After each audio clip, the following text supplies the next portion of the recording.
तो हेलो बच्चों, एक बार फिर से आपका स्वागत है मेरी सीएफटी पाठशाला में।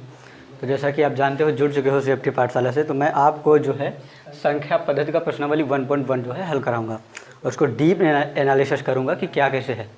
जैसे कि पहला क्वेश्चन संख्या पद्धति क्या है कि जो कह रहा है कि जीरो अर्थात जो शून्य है क्या एक परिमेय संख्या है। तो मैंने आपको बताया था पहले कि जो रियल नंबर्स होती हैं वो परिमेय तथा अपरिमेय जो है संख्याओं से मिलके बनी होती हैं। जैसे मैंने रियल नंबर्स की बात की थी, रियल नंबर इसकी बात की थी, तो अगर कोई समुच्चय लिया जाए रियल नंबर्स का तो क्या कहा था मैंने, 0 भी आएगा, 1 भी आएगा, 2 भी आएगा, 3 भी आएगा, √2 भी आएगा, -3 भी आएगा, -4/2 भी आएगा। अर्थात कह सकते हो कि अपरिमेय अथवा परिमेय संख्याएं, मतलब इसमें अपरिमेय भी शामिल हैं और इसमें परिमेय संख्याएं भी शामिल हैं, तो उनको मिला के हम एक रियल नंबर तैयार करते हैं। ठीक, तो ये पता हो गया मुझे। अब सर अपरिमेय और परिमेय संख्या क्या होती हैं, तो इनका अगर दो पार्ट निकाला जाए, परिमेय संख्याएं और ये अपरिमेय संख्याएं, तो ये क्या थी, तो इनको ऐसे कह सकते हो आप कि जो P/Q के फॉर्म में दर्शाई जा सकें और Q बराबर नॉट जीरो। सर ये Q बराबर नॉट जीरो क्यों है, तो इसलिए है अगर किसी संख्या के नीचे हम जीरो कर देते हैं, जैसे अगर उदाहरण के तौर पे समझें, अगर 1 मान लिया गया उसके नीचे जीरो कर देंगे तो ये इनफाइनाइट हो जाएगा। अर्थात ये कह रहा है कि एक के तुम जीरो टुकड़े करो, अर्थात एक के जीरो भाग करो, तो इसका क्या मतलब निकलेगा कि आप जीरो भाग कर सकते हो एक के, नहीं कर सकते, तो इसलिए इसका मान इनफाइनाइट हो जाता है, इसीलिए Q बराबर जो है नॉट जीरो लिखा जाता है। ठीक है, अब ये कह रहा है परिमेय संख्याएँ, मतलब जो P/Q के फॉर्म में ना लिखी जा सके, P/Q के फॉर्म में ना लिखी जा सके, तो ये है। ठीक है, अब हम बात करते हैं ये जो क्वेश्चन था उस पर, इसको इरेज करते हैं।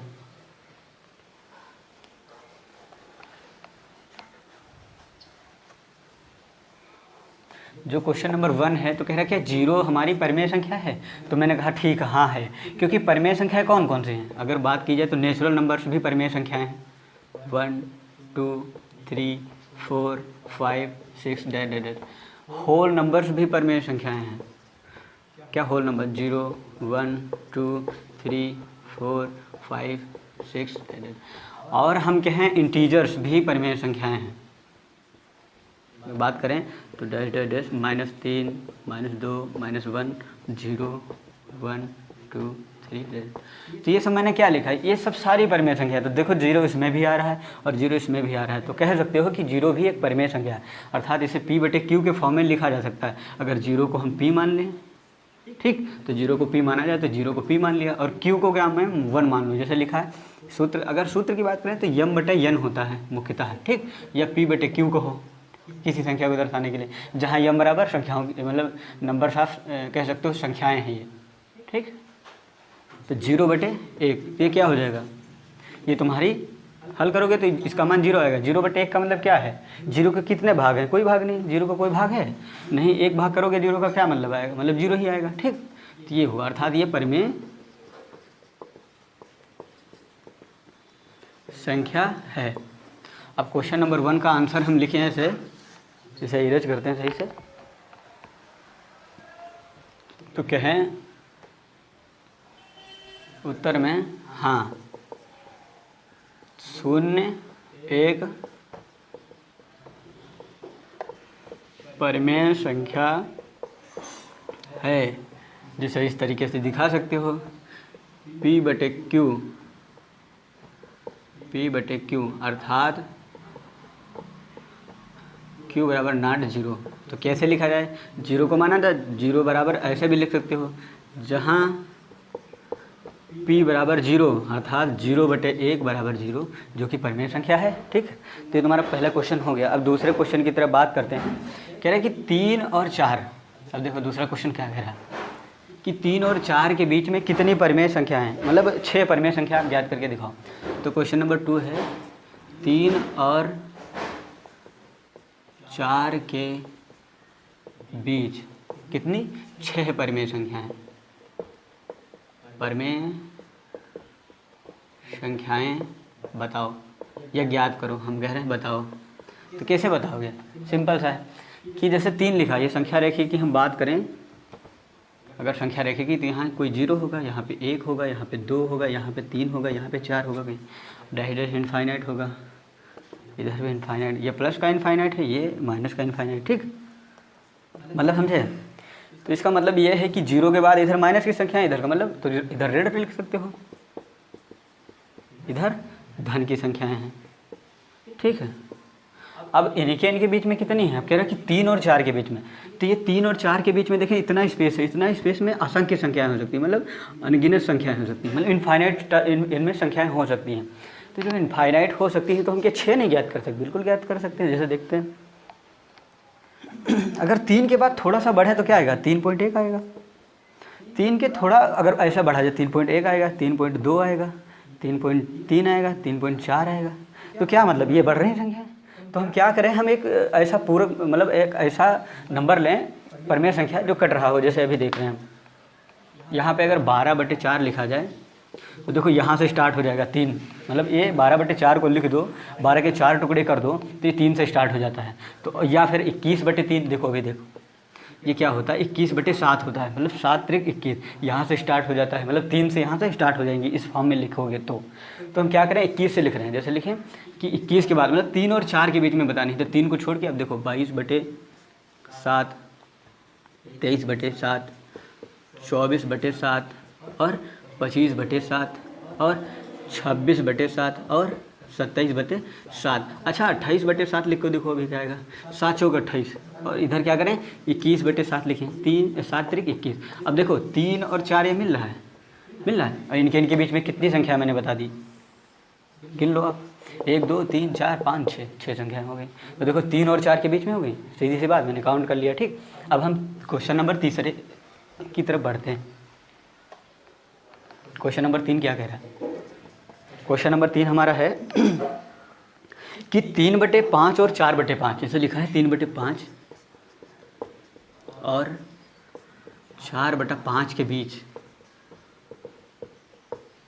5 के बीच कितनी हमें 5 परिमेय संख्याएं बतानी है। जैसे कि इसमें क्वेश्चन में लिखा है 5 परिमेय संख्या बतानी है, 5 परिमेय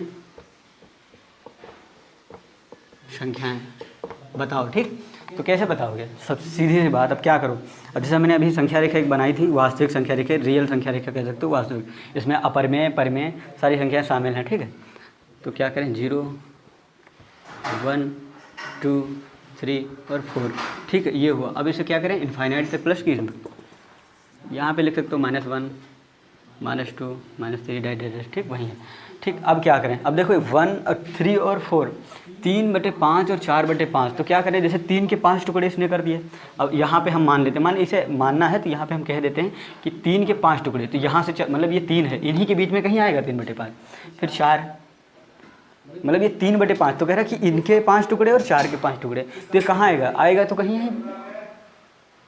ठीक है, तो हम क्या करें, अब क्या करें कि 3.1 लिखें, मतलब 3 के आगे थोड़ा सा मैं बढ़ गया तो 3.1 आएगा, अब 5 कर दिया मैंने, फिर 3.2 कर दिया, थोड़ा सा आगे बढ़ गया, फिर 3.3 3.4 आप लिख सकते हो, 3.5 लिख सकते हो, 3.6 लिख सकते हो। अब देखो क्या किया मैंने, अब सबके पॉइंट, ये पॉइंट हटाए 0 बढ़ा दिया, पॉइंट हटाया 0 बढ़ा दिया, ये 5 था ही पहले से मेरे पास।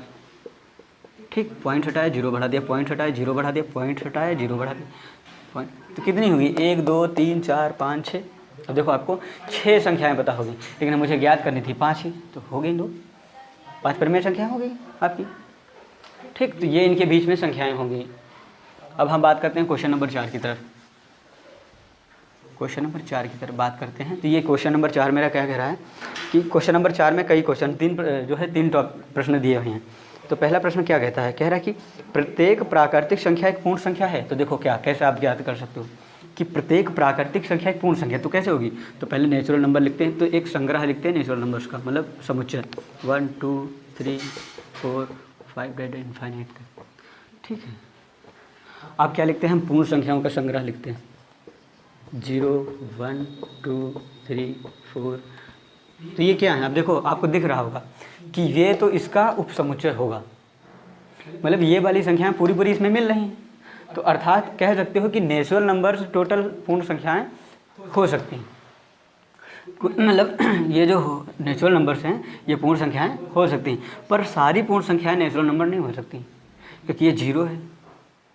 ये क्या है? जीरो है, इसमें शामिल है जीरो, तो जीरो इसमें कहीं शामिल है, तो ये इसका रूप नहीं हो सकता, पर ये वाला इसका रूप हो सकता है। तो यही क्वेश्चन कह रहा है, कह रहा है कि क्या प्राकृतिक संख्याएं, ये प्रत्येक प्राकृतिक संख्या एक पूर्ण संख्या है? तो सही बात है, ये टोटल पॉजिटिव हैं, ये सब क्या है? पॉजिटिव वाली। और ये देखो यहाँ से अगर देखा जाए तो ये भी नेचुरल नंबर्स की तरह हैं, अर्थात ये नेचुरल नंबर से ही हैं। तो कह सकते हैं हाँ ये सत्य बात है कि प्रत्येक प्राकृतिक संख्या पूर्ण संख्या हो सकती है। तो यहाँ पे क्या लिख सकते हैं? क्वेश्चन नंबर 1 की बात की जाए तो सत्य लिख दिया जाए। ठीक, अब क्वेश्चन नंबर 2 की बात करें। क्वेश्चन नंबर 2 क्या कहता है? क्वेश्चन नंबर 2 कहता है कि जो है प्रत्येक पूर्णांक एक पूर्ण संख्या होती है। प्रत्येक पूर्णांक, अब देखो पूर्णांक क्या होता है? z बराबर पूर्णांक, मतलब z से प्रदर्शित करते हो पूर्णांक को। पूर्णांक अब लिखें -3, 2, -1, 0, 1, 2, 3। अब देखो ये कैसे आप फाइंड, ये पूर्णांक हो गया। तो कह रहा है प्रत्येक पूर्णांक एक पूर्ण संख्या होती है, तो पूर्ण संख्या में आप होल नंबर से ऐसे लिख लो 0, 1, 2, 3, 4, 5। अब देखो आप कैसे पता लगाओगे सत्य है सत्य है? तो कह रहा प्रत्येक पूर्णांक पूर्ण संख्या हो सकती है, तो क्या माइनस की इसमें संख्या शामिल है? नहीं। तो प्रत्येक पूर्णांक पूर्ण संख्या नहीं हो सकती, पर प्रत्येक पूर्ण संख्या पूर्णांक हो सकती है। प्रत्येक पूर्ण संख्या पूर्णांक हो सकती है, क्योंकि ये पूर्णांक में सारी संख्या, ये देखो टोटल मिल रहा है इसमें। तो प्रत्येक पूर्ण संख्या एक पूर्णांक हो सकती है, पर प्रत्येक पूर्णांक पूर्ण संख्या नहीं हो सकती। अर्थात ये कथन हो जाएगा आपका असत्य हो जाएगा। कथन आपका असत्य हो जाएगा। क्या हो जाएगा? असत्य हो जाएगा। क्या हो जाएगा? असत्य, असत्य हो जाएगा। ठीक है, अब बात करें हम क्वेश्चन नंबर 3 की तरफ, तो क्या बढ़ते हैं? क्वेश्चन नंबर 3 कह रहा है कि प्रत्येक परिमेय संख्या एक पूर्ण संख्या होती है। अब देखो कह रहा है परिमेय संख्या, तो परिमेय संख्या क्या है? जो पी बटे क्यू के फॉर्म में लिखी जा सके। प्रत्येक परिमेय संख्या, ये मान लिया परिमेय संख्या लिखी, ये कोई संग्रह है परिमेय संख्याओं का, जैसे 2/4, तो ये मान लिया कि हाँ ये सब है। ठीक, अब क्या कह रहा है? दूसरा कह रहा है कि एक प्रत्येक परिमेय संख्या एक पूर्ण संख्या होती है। अब देखो पूर्ण संख्या लिखते हैं 0, 2। अब देखो आपको कैसे पता चलेगा? जैसे कह दिया जाए, ये कह रहा है, अब देखो ये P बटे Q के फॉर्म में लिखा है, यहाँ 1/2 भी आएगा, 2/3 भी आएगा, 4/3 भी आएगा, 5/3। मतलब एक बात बता रहा हूँ कि P बटे Q के फॉर्म में। क्या इसमें आपको ऐसी संख्याएं दिख रही हैं? नहीं दिख रही ना। तो कह सकते हो प्रत्येक परिमेय संख्या पूर्ण संख्या नहीं हो सकती, पर प्रत्येक पूर्ण संख्या परिमेय संख्या हो सकती है। मतलब ये तो हो सकती है परिमेय संख्या ये सारी, पर ये नहीं हो सकती, क्योंकि देखो आप इनको हल करोगे तो पॉइंट में आंसर आएगा 0.5 इसका आएगा। अब हल करके देख लो, आएगा। इसका हल करोगे तो कितना आएगा? 0 मतलब 6 क्या करीब में बढ़ता जाएगा 0.66। तो ये सब ये क्या, ये तो ये परिमेय संख्या हैं, पर ये पूर्ण संख्या नहीं हो सकती। पर ये पूर्ण संख्याएं परिमेय संख्या हो सकती। कैसे? जैसे 0 लिखा 0/1 कर दो, 1 लिखा 1/1 कर दो, 2 लिखा 2/1 कर दिया, 3/1 कर दिया, तो ये क्या है? 4/1 कर दिया। जो तो ये सब क्या है? ये परिमेय संख्या हो जाएंगी। तो आपका जो है पहला जो है चैप्टर कंप्लीट हुआ। तो कृपया अगर पसंद आया हो तो लाइक और सब्सक्राइब जरूर करें।